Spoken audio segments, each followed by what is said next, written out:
BJP और Samajwadi party एक ही थाली के चट्टे बट्टे हैं। ये दोनों हमेशा एक दूसरे के पूरक रहे हैं, इसलिए उपचुनाव में जनता बीएसपी पर ही भरोसा जताएगी।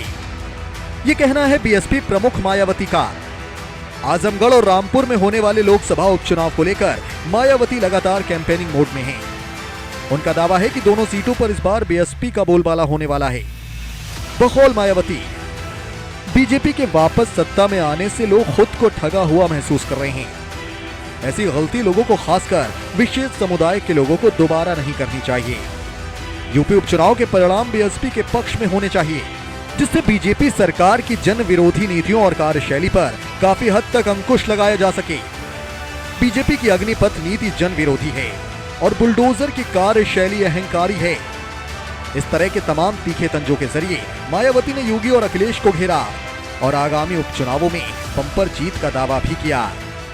यूपी की आजमगढ़ लोकसभा की सीट पर बाई इलेक्शन हो रहा है। इस बाई इलेक्शन में, उपचुनाव में बीएसपी ने भी श्री शाह आलम उर्फ गुड्डू जमाली को चुनाव के मैदान में उतारा है। जो हमारे ये उम्मीदवार यहाँ के स्थानीय निवासी हैं तथा ये बीएसपी से कई बार विधायक भी रहे हैं। यूपी विधानसभा आम चुनाव के बाद ये पहला मौका है जब बीएसपी यहाँ ये उपचुनाव लड़ रही है।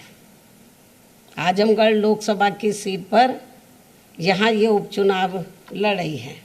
हालांकि ये उपचुनाव है, किंतु लोगों के लिए यह इस मायने में खास व महत्वपूर्ण है कि वह एक तीर से दो शिकार करके पहले भाजपा को हराकर उसकी अग्निपथ आदि जैसी जन विरोधी नीतियों व बुलडोजर वाली अहंकारी कार्यशैली का सबक सिखा सकते हैं और साथ ही सपा को भी बीजेपी से उसकी अंदरूनी मिली भगत आदि की भी सजा दे सकते हैं, जिससे ये पुनः स्थापित हो जाएगा कि खासकर यूपी में भाजपा को चुनाव में पराजित करने के लिए सपा नहीं बल्कि बीएसपी ही सर्वाधिक शक्तिशाली माध्यम है।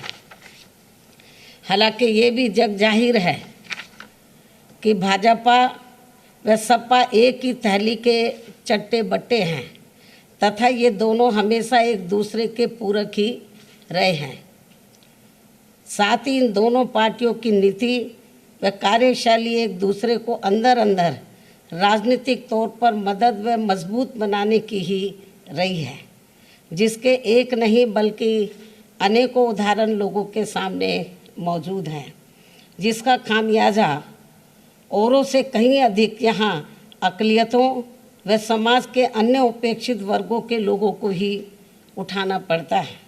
इतना ही नहीं बल्कि पिछले विधानसभा आम चुनाव में भी इन दोनों पार्टियों के भारी षड्यंत्र एवं आपसी मिली भगत के तहत ही, यानी कि इससे पहले जो असेंबली का चुनाव हुआ, ये बाई इलेक्शन से पहले, तो इन दोनों पार्टियों के भारी षड्यंत्र एवं आपसी मिली भगत के तहत ही बीएसपी को बीजेपी की बी टीम बताने व चुनाव को घोर हिंदू मुस्लिम सांप्रदायिक रंग देने का ही नतीजा था।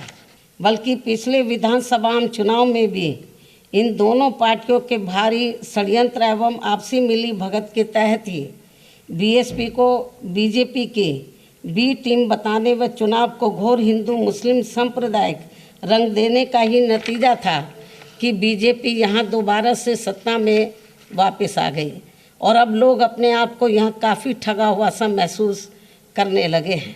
वास्तव में वैसी गलती खासकर विशेष एक समुदाय के लोगों को अब यहाँ आगे नहीं दोहरानी चाहिए। खासकर आजमगढ़ के लोकसभा उपचुनाव में तो ये गलती बिल्कुल भी नहीं करनी चाहिए।